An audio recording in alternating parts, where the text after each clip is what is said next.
नमस्कार दोस्तों, मैं कालका आईएएस एकेडमी जो कि भोपाल में स्थित है आपका स्वागत करता हूं। चलिए तो दरवाजा खोलें। हम होते ना बचपन में बोलते थे आप दरवाजा खोला मास्टर जी आ गए। तो चलिए, आप बहुत दूर बैठे हैं मुझसे, लेकिन मैं आपके पास आ चुका हूं इस YouTube के जरिए। और आज हम डिस्कस करने जाएंगे वर्ण विचार, जो स्पर्श व्यंजन होते हैं उनके उच्चारण स्थान। तो पहले हम जो चर्चा करेंगे वो चर्चा करेंगे हम उच्चारण स्थान के। तो ध्यान रखना, ये हमारा हिंदी पार्ट 4 है, हिंदी पार्ट 4 वीडियो है। इसमें मैं आपको शॉर्ट ट्रिक बताऊंगा। कई क्वेश्चन आते हैं, जैसे व्यंजन है, इनका उच्चारण स्थान क्या है, उच्चारण स्थान कहां से है, मतलब उच्चारण स्थान क्या है, कहां से ये बोले जा रहे हैं, क्यों बोले जा रहे हैं, एसेट्रा एसेट्रा। तो आज मैं इनकी कराऊंगा शॉर्ट ट्रिक, जो आप कभी भूलोगे नहीं। तो आपको याद होगा कि मैंने हिंदी 3 में स्पर्श व्यंजन कराए थे, कई व्यंजन बताए थे, व्यंजनों के बारे में बताया था। तो ये है पार्ट 4, तो उसको थोड़ा ध्यान में रखना। हमने बताया था कचट तप, का खा गा गाड़ा चा चा चा। जिनको नहीं मालूम है वो यूट्यूब पे जाएं, कालका आईएएस को टाइप करें और सब्सक्राइब करें चैनल पे, तो उनको हिंदी पार्ट 3 भी मिल जाएगा। तो हमारा मिशन है इस वीडियो का, हिंदी में 70 में से 70, दैट्स इट। इसके अलावा कुछ नहीं सोचेंगे हम। तो शॉर्ट ट्रिक बताने जा रहा हूं, तो थोड़ा इसे मिटा देता हूं मैं शॉर्ट ट्रिक्स को। अब शॉर्ट ट्रिक कैसे, देखो, हमें व्यंजनों के उच्चारण स्थान के बारे में जानने से पहले हर चीज जानना जरूरी है। पहले हमें जानना चाहिए प्राण, प्राण क्या होते हैं, उसके बाद अल्प प्राण, फिर महाप्राण, फिर अघोष ध्वनियां, अघोष ध्वनियां एवं सघोष ध्वनियां। ठीक है, तो इन सबको जानेंगे। देखो, हिंदी भाषा में जो प्राण होते हैं उन्हें कहा जाता है वायु को। प्राण मतलब वायु, ठीक है। जब कहते हैं कोई आदमी तब मरा माना जाएगा जब उसकी सांसें रुक जाती हैं, मतलब प्राण से हिंदी व्याकरण में क्या कहते हैं, वायु को मानते हैं। अल्प प्राण मतलब जब हम कोई उच्चारण करते हैं तो वायु का कम निकलना, कम वायु का मुख से निकलना। समझ में आ रहा है, कम वायु का मुख से निकलना, अल्प प्राण। महाप्राण भाई ज्यादा वायु निकलेगी, क्या निकलेगी, ज्यादा वायु निकलेगी। ये समझ में आया, प्राण मतलब वायु, अल्प प्राण मतलब कम वायु का मुख से निकलना, महाप्राण का मतलब ज्यादा मुख से निकलना, वायु का मुख से निकलना। फिर आती है अघोष ध्वनियां और सघोष ध्वनियां। ये क्या होती हैं, ये दोनों ध्वनियां कंपन पे डिपेंड होती हैं। कंपन, ये दोनों किस पे डिपेंड है, ये दोनों ध्वनि डिपेंड है कंपन पे। मैंने बताया था, अगर हम इधर देखें थोड़ा सा,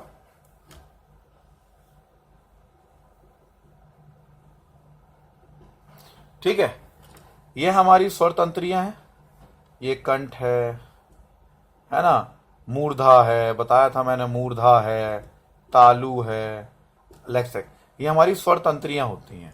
कंठ, मूर्धा, तालु, ये क्या होती है मैं बताऊंगा अभी। जिससे गले में बोलते हैं ना, ऊपर तालु है, जीवा, जीव अपनी टंग, दांत, ओष्ठ, होठ है, ये सब हमारी स्वर तंत्रियां होती हैं। तो जब हम ध्वनि निकालते हैं, मतलब अपने मुख से प्राण निकालते हैं, अगर मैं ये कहूं वायु निकालते हैं, और ये वायु बड़े आराम से बाहर आ जाती है, मतलब बिना कंपन किए, बिना कंपन के बाहर आती है। इधर घुमाता हूं थोड़ा सा। जब ये वायु मुख से बिना कंपन के बाहर आती है, वो अघोष ध्वनियां कहलाती हैं। और सघोष ध्वनियों में कंपन पैदा होता है। सघोष में क्या होता है, कंपन, अघोष में क्या होता है, कंपन नहीं होता, कंपन बिना कंपन, और कंपन होता है। मेरी बात समझ में आ रहा है? अघोष में ध्वनियों में कंपन नहीं होता, सघोष ध्वनियों में कंपन होता है। तो क्वेश्चन आया था निम्नलिखित में से स्वर किन में रखे जाएंगे, अघोष में या सघोष में। तो देखो जो स्वर होते हैं ना, अपने स्वर हमने पढ़ाया था पार्ट 2 में और 1 में भी बताया था, जितने भी स्वर होते हैं 11 स्वर, जो 13 स्वर हम बताए थे, टोटल लिखित में 13, मूल स्वर से हम देखें स्वर्ण वर्ण 11 होते हैं और मौखिक होते हैं 10। तो जो जितने भी स्वर होते हैं वो सघोष ध्वनियां होती है। आ ई उ बताया था, जब ये स्वर बोलते हैं तो उनमें कंपन पैदा होता है। तो स्वर ध्वनियां क्या होती हैं, सारी सघोष ध्वनियां होती है। मेरी बात समझ में आ गई?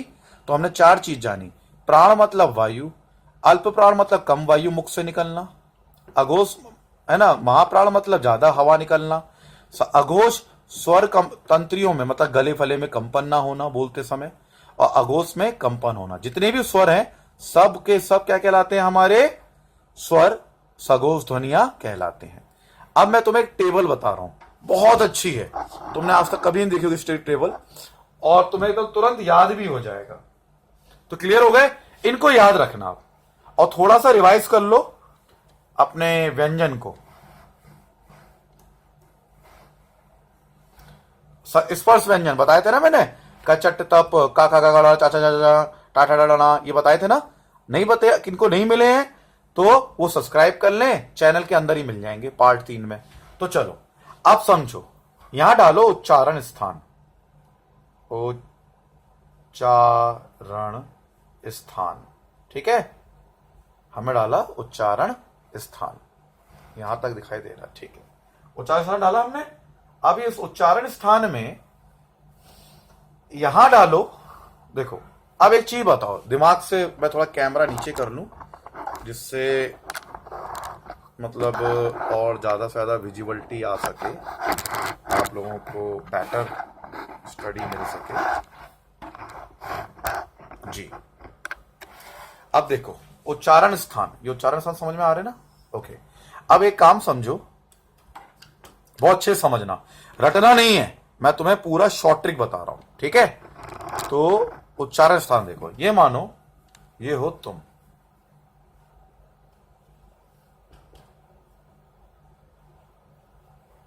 ठीक है, तुम्हें मैंने ये बिस्कुट दिया, तुम्हारे मुंह में घुसेड़ा, ये मुंह में घुसेड़ा, तो सबसे पहले क्या टकराएगा तुम्हारे मुंह में, ये बताओ, सबसे पहले क्या टकराएगा?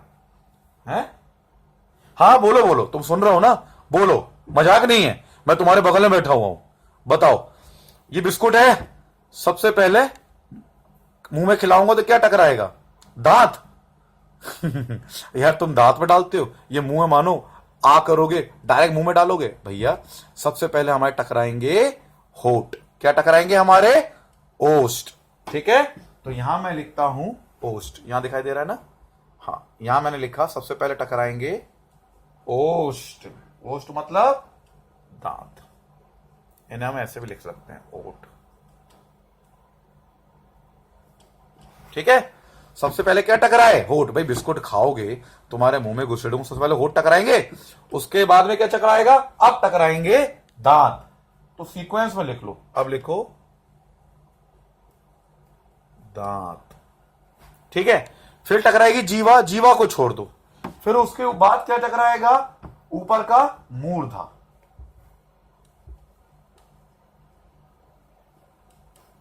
देखो ओष्ठ टकराए, फिर दंतोष्ठ, मूर्धा। अच्छा मूर्धा क्या होता है? देखो ये हमारा मुंह है, ये दांत है, ये होठ है, ये अंदर खाया, हम ऊपर देखते हैं ना, ऊपर का हिस्सा, ये मुंह में अंदर घुसे, ऊपर का आगे का हिस्सा, ऊपर ये तो जीभ है हमारी, ये वाला दिख रहा है, ये ऊपर का जो आगे, ऊपर आगे का हिस्सा होता है ना, आगे का, ये कहलाता है मूर्धा, और ये कहलाता है तालु, पीछे का हिस्सा, ऊपर का पीछे का हिस्सा तालु, ऊपर का आगे का हिस्सा मूर्धा, और अंदर फिर आता है कंठ, ठीक है। तो मूर्धा मतलब ऊपर आगे का हिस्सा, मुख के ऊपर आगे का हिस्सा टकराएगा ना, फिर टकराएगा ऊपर के पीछे का हिस्सा, यानी तालु, क्या टकराएगा? तालु। समझ में आ रहा है? हम लिख रहे हैं, मैं तुम्हें शॉर्ट ट्रिक बता रहा हूं, याद समझा रहा हूं। देखो, पहले होठ टकराए, फिर दांत टकराए, फिर मूर्धा टकराए, फिर तालू, फिर आएगा कंठ। क्या आएगा? एंड में कंठ। ठीक है, ये भी हटा दो, ऐसे लगा दिया मैंने, कंठ। ठीक है, मेरी बात समझ में आ रही है बेटा? हाँ, तुम्हारे बगल में बैठा हूं, पूछ लो। हाँ देखो, पहले हम कुछ खाएंगे तो होठ टकराएंगे, फिर दांत टकराएगा, जीवा छोड़ देना, जीव। मूर्धा मतलब ऊपर का आगे का हिस्सा, फिर उसके पीछे का हिस्सा, फिर टकराएगा कंठ। क्या टकराएगा? कंठ मतलब गला, है ना? अब क्या लिखो, मैंने तुम्हें पढ़ाया था अभी अभी, प्राण, अल्प प्राण, महाप्राण, बताए थे नहीं बताए थे? उनको लिख लो। तो पहले लिखो, यहां लिखो अघोष, अघोष अल्प प्राण। ठीक है, समझ में आ रहा है नहीं आ रहा? फिर लिखो अघोष महाप्राण। ठीक है ना? फिर लिखो, मैं थोड़ा सा कैमरा और सेट कर दूं, फिर लिखो सघोष अल्प प्राण। ठीक है, फिर लिखो सघोष महाप्राण। ठीक है, हमने लिखा। फिर सघोष अल्प प्राण नासिक के लिखना है। सघोष, अभी मैं कैमरा घुमा दूंगा, सघोष, देखो, सघोष अल्प प्राण नासिक। ठीक है, रट लो। देखो, पहला है अघोष अल्प प्राण, अभी बताया था। अल्प प्राण मतलब, देखो, प्राण मतलब वायु जिसमें कम हवा निकलती है बिना कंपन के, तो अघोष अल्प प्राण, बिना कंपन के हवा निकल रही है। सघोष महाप्राण, ज्यादा हवा निकल रही है बिना कंपन के। सघोष अल्प प्राण, कंपन के साथ हवा निकल रही है कम, कंपन। सघोष महाप्राण, कंपन के साथ निकल रही है ज्यादा, सघोष अल्प प्राण। ठीक है, ये हो गया आपका। अब कैसे इनको समझोगे? क्लियर हो गया? अब देखो, ये जो स्वर है ये मैं लिख लिया, तो पहले क्या, रटना नहीं है। क्वेश्चन क्या आता है, आप बताइए अघोष महाप्राण तालु से किस शब्द का उच्चारण किया जाएगा? अघोष सघोष अल्पप्राण से किसका बोला? अब देखो क्या करो, मैंने बताया था तुम्हें व्यंजन, अब लिखो वही कचट तप, क चट तप, बताया था ना कचट तप व्यंजन का वर्ग होता है। कचट तप या करके शॉर्ट ट्रिक, कचट तप, कचट तप।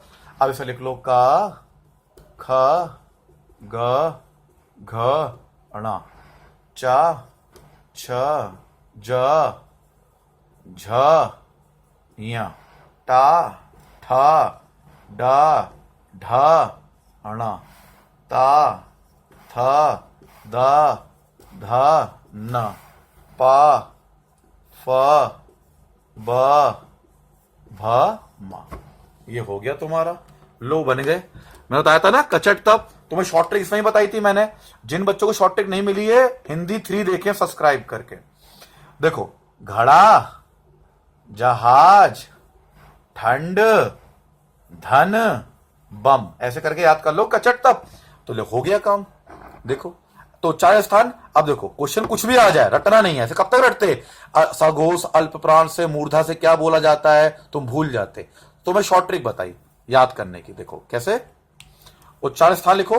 पहले खाया तुमने अपने मुख में बिस्कुट, तुम्हारे टकराए होठ, तुमने लिखा होठ। फिर टकराए दांत, तुमने लिखा दांत।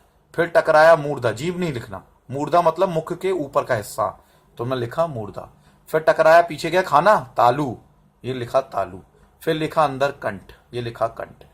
फिर अघोष अल्प प्राण, अभी बताया था ना, अल्प प्राण कम वायु, अल्प प्राण महाप्राण, अल्प प्राण महाप्राण अघोष।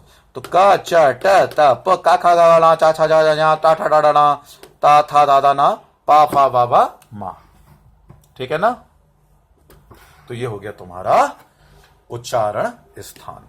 समझ में आया? ये स्पर्श व्यंजन के उच्चारण स्थान है बेटा। तो देखो, मैं फिर बताना चाह रहा हूं, थोड़ा सा कैमरा को ऊपर कर देता हूं, तुम्हें समझा होगा, लिखा होगा तुम लोगों ने, कि अगर किसी को नहीं मिल रहा है, ये मेरा नंबर है 7247401301, इसमें मुझे व्हाट्सअप कर दो हिंदी 3, हिंदी 4, तो मैं तुम्हें लिंक भेज दूंगा।